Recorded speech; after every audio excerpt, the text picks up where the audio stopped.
வரவேற்புரை ஆற்றிய ஆசிரியர் பெருமக்களை, ஆசிரியரை நான் இந்த நேரத்திலே பாராட்டுகிறேன், வணங்குகிறேன். மிகச்சிறந்த அறிவுரை.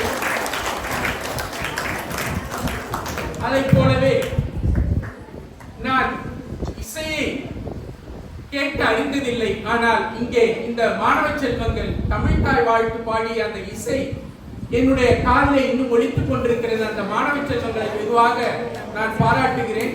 தமிழ்தாய் இசை ஒலித்த மாணவ செல்வங்களை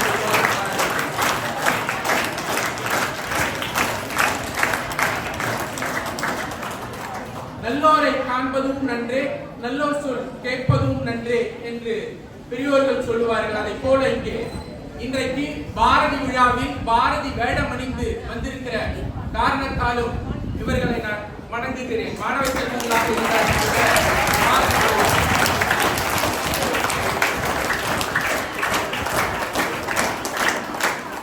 நான் இந்த விழாவில் என்னவெல்லாம் பேச வேண்டும் என்று நினைத்துக் கொண்டு வந்தேனோ அத்தனை கருத்துக்களையும் இந்த மாணவ செல்வங்கள் செம்மையாக, மிக அருமையாக இங்கே செப்பமாக பேசி முடித்தனர்.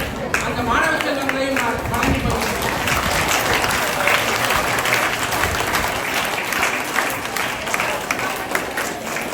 இந்த சிறிய வயதில் இத்தனை ஆற்றல்களை நீங்கள் பெற்றிருக்கிறீர்கள் என்று சொன்னால், குறிப்பாக ஸ்வேதா, பானு, யோகலட்சுமி போன்றவர்கள் எல்லாம் அற்புதமாக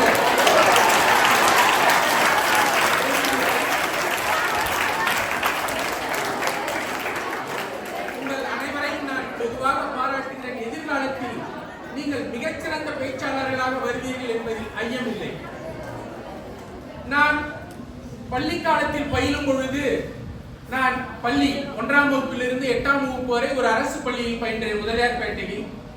ஆனால் அந்த 8 ஆண்டுகள் நான் என்ன எனக்கு ஆசிரியர்கள் பயிற்றுவித்தார்கள் என்பதை நான் மறந்திருக்கிறேன். ஆனால் ஒரே ஒரு நாள் அந்த பள்ளியில் என்னுடைய அறிவியல் ஆசிரியர், நான் 7ஆம் வகுப்பு படிக்கும் பொழுது அறிவியல் ஆசிரியர் தவளை, தவுக்கல தெரியும்ல உங்களுக்கு, தவளை, ஃப்ராக், தவளையுடைய நாக்கு மிக நீண்டதாக இருக்கும் என்று ஒரு தவளையை எடுத்து வந்து எங்களுக்கு எல்லாம் ஒரு பெஞ்சில் அழகா அந்த குண்டூசில அடிச்சு அந்த நாக்கை நீட்டி எங்களுக்கு ஒரு எக்ஸ்பெரிமெண்ட் செஞ்சு காட்டினாங்க. அதுதான் நான் ஏறக்குறைய 57 வயதாகிறது. நான் 7ஆம் வகுப்பில் படித்தது இன்னும் எனக்கு நினைவிருக்கிறது. அதற்கு காரணம் படிப்பு, டெக்ஸ்ட் புக் படிப்பை தாண்டி இந்த சமூகத்தில் ஆசிரியர்களை பற்றி என்ன கற்றுக் கொடுக்கிறார்களோ அது நாம் என்றைக்குமே மறக்க மாட்டோம்.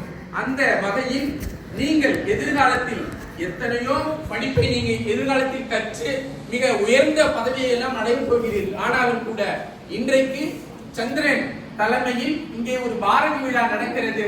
இந்த விழாவை நீங்கள் ஒருபோதும் உங்களுடைய வாழ்க்கையிலே மறக்க மாட்டீர்கள் என்று சொன்னால் பாரதியினுடைய கருத்துக்கள் உங்களுடைய